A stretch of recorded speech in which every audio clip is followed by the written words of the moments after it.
Hey, what's up guys? This is the new Hiboy KS4 Pro. I'm gonna unbox this thing, take it out for a spin, let you guys know my impressions, and in another video I will do a full range test of this thing, so battery 100% to 0%. So, taking a quick look at the unboxing. So this comes with a 500 watt motor, it goes up to 19 miles an hour, it has a range of up to 25 miles, and it has 10-inch honeycomb tires. So we have the power plug here, which is 100 to 240 volts, so it should pretty much work in most places. So we have the screws, the Allen wrenches, and we have the manual.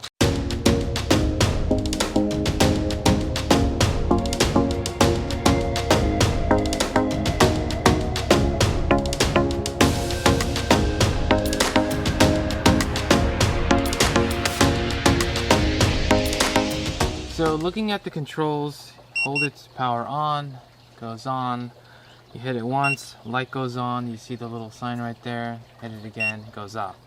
Double tap, it goes to the normal driving mode, double tap again, it goes to the sport. Triple tap enables cruise control. I don't really use cruise control, so I'm not going to use that feature. And then hold it and you're done. So brakes, disc brakes in the back, bell and throttle, and this is the little hook that when it folds it latches here. Granted, I could see myself hanging stuff from here as well. Now the app is optional, but you could do additional things with it if you choose to get it. So you would just follow that QR code, install the app, register it, and good to go. So it does a Bluetooth search once it's close to the scooter. The scooter just needs to be on, and the phone searches for it, finds it pretty quickly. And now I can, turn on the lights from here. I could lock it, which if it moves, it tells me on the app, and it starts making this beeping noise, and it becomes harder to push as well. And then you have your driving modes here, and you have your cruise control, which I personally don't like to use. And if you want to go from imperial to metric, you just click on the 0 and it changes it on the screen.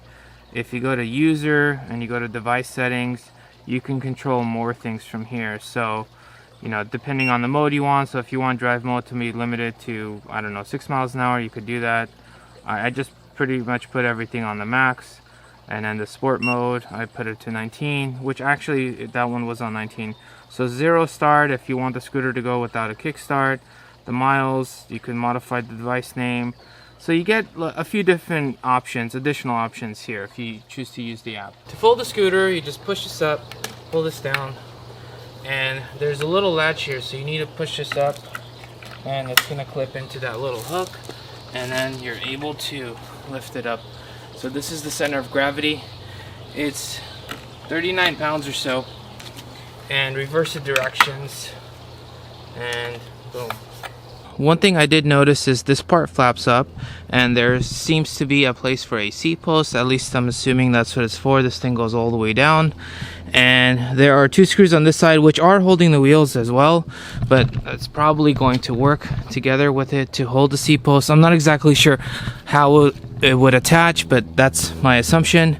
There are also springs, so one on this side and another on the other side, so to give this guy a bit more travel, which makes it a bit softer. When you turn the lights on, not only do the headlights and tail lights go on, but also these side lights. So you could see a whole bunch of these LEDs that go from the beginning of the deck all the way to the back, which really helps with visibility at night for people to see you and or cars to see you. And here's the charge port, so plug it in and you should be good to go. So I took this thing out for a spin, rode it for about an hour or so, and here are my first impressions, starting off with acceleration. It has normal acceleration, which gets me to 19 miles an hour fairly quickly. The brakes feel solid, the way they feel is good, they work very well, and you don't feel like you're going to fly off the scooter. The aesthetics of the scooter are also good in terms of the deck size is pretty good for foot placement, the handlebar is a good size, the screen is easy to see, even in direct sunlight. So overall, the scooter feels solid. It feels like a very nice build quality. Now, in terms of the max speed, it is capped at 19 miles an hour. However, if you are going downhill, I got up to 24 miles an hour according to the screen. And even if you hold the throttle, it doesn't go faster than that. But even without holding the throttle, I was going 24 miles an hour. Now, if you guys are wondering how comfortable are the honeycomb tires, well, the answer is it depends. If you're on a smooth surface, it's very smooth. If you're on a rough surface, you do tend to feel it a bit more compared to its pneumatic counterparts, I should say, other scooters with pneumatic tires.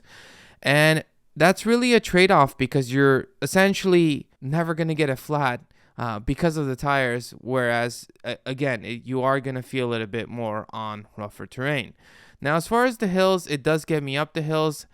For the easy hills, it's no problem. For the ones with more incline, well, me being 200 pounds isn't exactly helping the situation.